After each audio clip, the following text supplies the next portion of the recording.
Olá, pessoal, tudo bom? Então, voltamos a falar sobre tumores melanocíticos.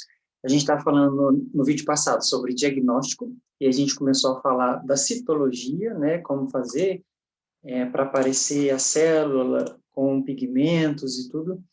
Então, aqui, relembrando, né, eu tenho células que podem ter pigmentos, células que não podem ter, que às vezes não têm pigmentos, mas que aparecem sempre aberrantes, com dois núcleos, com cromatina evidente, nucleolo e tudo mais. E aqui a gente vai falar, então, sobre, e diagnóstico ainda, só o diagnóstico histopatológico, certo? Bom, então o diagnóstico histopatológico, ele é sempre muito importante, principalmente naqueles que não têm melanina, né? Que a gente vai ver, então, a presença de células que são os melanócitos de duas formas. Ou eles são epitelioides, que parece aquele ovo frito que vocês viram na citologia. As células epitelioides são redondinhas, com um núcleo oval, né, parecendo um ovo frito. Ou pode ser fusiformes, são células esticadinhas, em forma de fuso, né, são esticadinhas, tá? Então, ou é redondo ou é esticadinho. Elas vão exibir pleomorfismo intenso, então vão ter várias formas, aquelas características que eu falei no outro vídeo, e na maioria das vezes vão produzir melanina quando ele for um melanoma melanocítico, tá certo? Então aqui a gente não vê a forma fusiforme nem epitelioide, porque o aumento não dá para ver, mas o que a gente vê é a presença da melanina, que no caso, em baixas concentrações, como é o caso aqui, ele aparece como um pigmento castanho. Se ele estiver muito concentrado, ele aparece como negro, mas geralmente na histopatologia ele aparece como um pigmento castanho. Bom, aí, nos casos da histopatologia que não tem melanina, ou seja, quando o tumor é um melanoma amelanótico, né, a gente precisa fazer um outro tipo de exame, porque é difícil mesmo, até para quem tem experiência, a gente pegar um melanoma que não tem melanina, a gente fica confuso para poder determinar, né, já que esse tipo de tumor produz melanina com grande facilidade. Então, esse trabalho aqui, ele traz um estudo retrospectivo de 35 casos de melanoma melanótico, né? Então, ele viu que os sem raça definida foram os mais afetados, depois Puto, Dashhound e Cocker, com uma média de 10 anos de idade, então colaborando, né, com os outros artigos a partir de animais mais idosos, principalmente na cavidade oral e dígitos, que é o que eu disse também. E aí, pessoal, veja só, se você tem uma célula ali e a célula não produz melanina, como é que eu vou identificar que é um melanócito? Então, a identificação do melanócito, além da forma que é difícil, porque se parece com outra célula, se parece com macrófago, se parece com um mastocitoma, um mastócito sem grânulos, né? Parece com monócito, então é muito difícil a gente diagnosticar se é mesmo um melanoma melanótico, porque o melanoma é bem agressivo. Você vai dar um diagnóstico assim, sem muita certeza, então isso é muito grave. Então, para a gente ter a certeza, a gente utiliza marcadores de imunohistoquímica, né? Então, o que significa imuno e histoquímica? Imuno vem de marcadores através de anticorpos, né? Isto vem do tecido que a gente quer marcar, e química, porque tem uma reação química que vai dar positivo ou negativo. Então, a imunohistoquímica, ela vai usar anticorpo que vai se ligar especificamente a melanócitos. Tá? Então, por exemplo, você está com dúvida que aquele tumor que não tem melanina, você está com dúvida para saber se é melanócito ou se não é. O que você vai fazer? Você vai utilizar, né, 3 marcadores principais, que são esses daqui: vimentina, proteína S100 e melan-A, são marcadores para imunistoquímica que vão fazer o quê? Eles vão ligar na célula. Então, eu tenho o melanócito aqui. Se ele for um melanócito, esse marcador, ele liga. E quando ele liga, ele ativa um sistema químico que libera uma coloração castanha. Aí vai revelar positivo. Agora, se essa célula aqui não for melanócito, e quando o marcador, né, entra em contato, não se liga. Se não se liga, ele perde e a reação química não aparece. Então, o exame vai dar negativo, porque ele não se ligou. A reação química só acontece quando se liga, né? Então, esse artigo aqui, ele trouxe, né, o principal marcador que foi positivo, em 86% dos casos, foi vimentina, tá? Depois esses outros dois. Aqui traz um relato de caso, né, de um melanoma intranasal que ele foi invadindo a cavidade nasal e chegou no cérebro, tá? Então, olha só, aqui é a tomografia computadorizada. Então, nesses casos é muito importante, porque a gente não sabe até onde ele foi. O animal tinha sintomas neurológicos, né? E um tumor nasal. E aqui, essa estrelinha indica a massa neoplásica invadindo aqui o cérebro. Ó. Tá vendo aqui essas setinhas? Né? Então, o tumor foi crescendo, crescendo, crescendo e invadiu o cérebro. Por que eu estou colocando esse slide? É muito importante a gente avaliar, quando tem um melanoma em determinado local, é muito importante a gente avaliar a extensão e a infiltração desse tumor, tá? Porque você olhando, e principalmente em cavidades, você não vai ter a noção até onde ele vai. E como o melanoma ele é extremamente invasivo, metastático, ele vai mesmo crescendo, invadindo os tecidos, a gente tem que tomar, né, muito cuidado, certo? Então, aqui, no histopatológico desse tumor no cérebro, né, a gente observa, então, a grande produção de melanina, que aí fica bem mais fácil a gente diagnosticar, que vai dar para a gente a coloração castanha, certo? Então, aqui, né, a grande produção de melanina no meio do tecido cerebral, e o histopatológico para marcar e saber que realmente aquilo é um melanoma, a gente utiliza os marcadores. Então, em A, positivo, em B, negativo. Em C, positivo, em D, negativo. Então, o que a gente tem? Cuidado para não confundir isso, viu, gente? Essa coloração castanha aqui não é melanina, tá?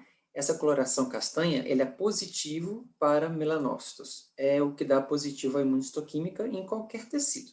Se você for fazer imunistoquímica de carcinoma, vai dar castanho positivo. Se você for fazer de mastostoma, vai dar castanho positivo e assim sucessivamente, ok? Então, aqui é a mesma coisa, tá? Então, aqui o mesmo tecido, ó, é negativo para melanoma e positivo para melanoma, onde a gente observa que na imunistoquímica, quando os anticorpos se ligam às células, né, produtoras de melanina, eu tenho a coloração acastanhada do tecido, e aqui é a mesma coisa, essas células aqui negativas para melanoma e aqui positivas para melanoma, certo? Bom, outra face do melanoma que a gente tem que falar, isso não é tão comum, mas acontece, é o melanoma congênito cutâneo, pessoal. Melanoma cutâneo congênito. Olha isso. O animal nasce e ele tem uma mutação congênita dos melanócitos e adquire neoplasia na idade, né, jovem, filhote, muito jovem ainda. Isso pode acontecer em todas as espécies, já vi num bovino, já vi num cão, já vi num gato. Só que os cães são mais afetados, e aqui ele traz, então, um relato de caso em 2000 e alguma coisa. Um relato de caso, 2017.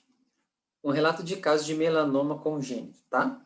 Então, Gi, melanoma é comum em idoso. Sim, geralmente o melanoma é comum em idoso. Só que pode acontecer em filhote, pessoal. Filhote. Então, aí a gente tem um problema muito sério, né? Porque é extremamente maligno, ele é infiltrativo, vai espalhando, como vocês estão vendo aqui nas fotos, né? Então, bem difícil. E aí, poxa, melanoma em animal filhote, um animal muito jovem, a gente tem que fazer, então, os testes. Né? Então, aqui, os melanócitos fusiformes e aqui a marcação. Deixa eu só ver. Que ele utilizou outro tipo de corante que... Sim, não, é a marcação. Foi o Melan A, tá? Então, a gente usou a marcação Melan A, que é um dos que a gente utiliza para poder dar o diagnóstico definitivo, certo? E ele traz, então, o protocolo de imunistoquímica e os marcadores aqui, ó. Vimentina, Melan A, S100, né? Aqui a citoqueratina é para células epiteliais, então a gente sempre diferencia um do outro através desses marcadores, através da imunistoquímica, que é muito importante, certo? Bom, vamos ao tratamento, então. O tratamento do melanoma é cirúrgico. tem que tirar fora, tem que arrancar, né? Tem uma pintinha preta aí que está crescendo, tem contornos irregulares, tem que tirar essa pinta o mais rápido possível. Se puder fazer uma biópsia excisional, que é aquela biópsia que você retira tudo, faça com alta margem de segurança e manda para a histopatologia. Se não, a gente vai fazer a cirurgia radical. O que é cirurgia radical, professora? Está nos carpos, a gente vai amputar o membro inteiro, tá? Nossa, isso não é exagero. Não, não, gente, não é exagero, porque é metastático, é maligno. Se for benigno, a gente pode fazer criocirurgia com uma menor margem de segurança, porque aí não tem as mesmas características do maligno em termos de metástase e em termos de infiltração. A quimioterapia, ela tem pouca resposta. A gente nunca faz quimioterapia sozinha com melanoma, tá? Então, a quimioterapia com carboplastina, que é análogo à cisplatina, né? Nessa dose aqui, associado com anti-inflamatório não esteroidal, tem pouca resposta, porém, nos casos que a gente quer evitar recidiva e evitar metástase, e que não pode dar uma boa margem de segurança, a gente faz sempre a quimioterapia, tá? Então, quando é que faz químio? Quando eu não posso dar margem de segurança boa, quando ele é maligno, sempre, certo? E para evitar metástase, a gente faz, tá? Agora, se ele for benigno, nódulo pequenininho, não infiltrativo, aí não tem necessidade de fazer químio, é só cirurgia mesmo. Esse artigo aqui, ele traz um melanoma oral, como vocês estão vendo aqui, e ele fez criocirurgia para diminuir, a gente chama isso de tratamento neoadjuvante, tá? O que é um tratamento neoadjuvante? Você vai fazer alguma coisa para diminuir esse tumor, para tornar esse tumor operável. Então, foi isso que ele fez. Aqui está o melanoma oral, que é o mais comum, que eu falei para vocês. Ele foi feita a criocirurgia, então congela-se o tumor. Aqui foi feita uma ampla margem, isso não se faz, porque geralmente a criocirurgia é só para tumores pequenos, aí o tumor é grande, só que qual foi o objetivo desse trabalho?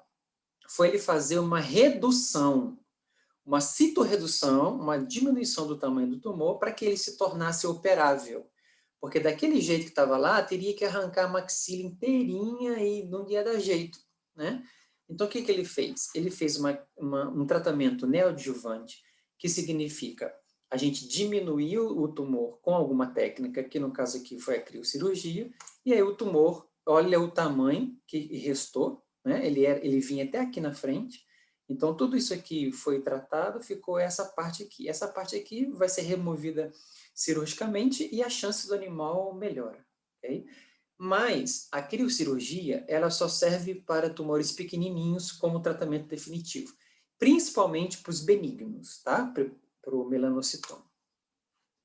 Aqui em outro caso, onde utilizou radioterapia, tá? Então aqui, o outro tipo de tratamento, né, que é viável também, porém na veterinária a gente não tem tanto rotina disso, é a radioterapia. Esse artigo ele traz um melanoma que aparentemente é melanótico, né? Vocês estão vendo que não é tão negro, existe uma área negra aqui, mas ele não é, mas que fez radioterapia e como terapia adjuvante, né? E aí ela diminuiu bastante e agora a gente pode operar ou pode fazer químio, que o tumor regrediu bastante, quase remissão parcial de 90%, como está aqui no slide, 90%, certo? Aí sobrou só um pouquinho aqui, ó. Eu acho que é aqui.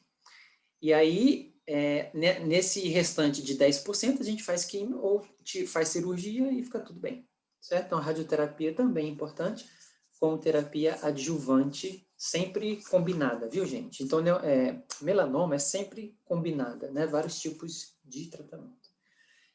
E para finalizar, um tratamento mais moderno, que são as vacinas genéticas, né? Não sei se vocês já ouviram falar das vacinas genéticas. Elas têm efeito muito bom para tratamento de algumas neoplasias. Ela consiste em você pegar glicoproteínas da célula-alvo, que você quer exterminar, né? Então, existem proteínas na membrana da célula, cada célula tem uma glicoproteína específica, e aqui, no caso do melanoma, é a tirosinase e a GP75, então essas glicoproteínas de membrana melanossomal, então são proteínas do melanossoma que produz a melanina, né? Então é uma proteína específica do melanócito, então isso é importante também. O problema todo é que se você for fazer uma vacina que vai atingir os melanócitos, você pode despigmentar a sua pele natural. E você tem um efeito colateral, então, de despigmentação, e você tem um vitiligo aí associado à vacina, né? Então, como fazer uma vacina diretamente específica para aquele tipo de célula? Aí é mais difícil. Por isso que as pesquisas ainda estão desenvolvendo métodos, mecanismos para tornar a vacina cada vez mais específica para aquele tipo, né, de tumor, para que não ataque as células do indivíduo, como acontece normalmente nas quimioterapias, certo? Bom, então ele pega essa glicoproteína, que é o gene-alvo, tá? Gene-alvo, essas glicoproteínas, e faz uma clonagem dessas proteínas em plasmídio. Então, vou mostrar uma figurinha aqui que fica mais fácil, ó.